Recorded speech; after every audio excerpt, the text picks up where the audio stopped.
Depuis le début de notre mariage, mon mari et moi, on a vraiment pris à cœur d'appliquer le principe de la dîme.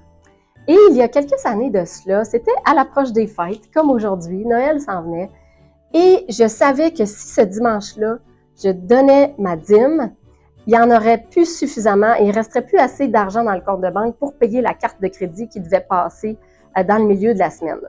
Alors, j'étais là et c'était à l'époque où les dons n'étaient pas en ligne. On mettait vraiment notre offrande dans le panier. C'était comme, est-ce que je le mets, est-ce que je le mets pas?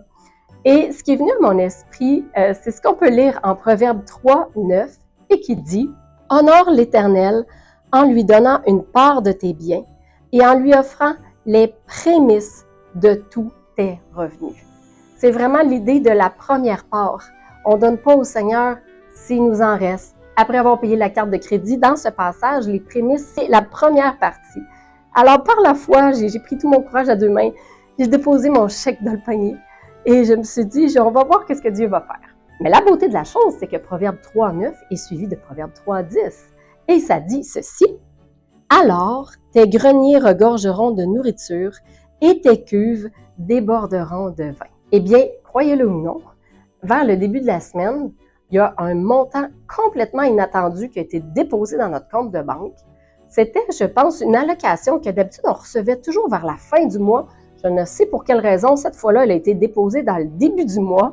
Ça a fait en sorte que le compte de carte de crédit a pu passer sans problème et tout a été correct. Dieu est tellement fidèle. Alors, j'aimerais vous dire, à l'approche des fêtes, ne vous inquiétez pas pour vos finances. Faites votre part et soyez assurés que Dieu va faire la sienne. Vous allez avoir assez non seulement pour payer vos factures, mais aussi pour garnir le pied de votre sapin avec des cadeaux, pour bénir vos enfants, pour bénir autour de vous.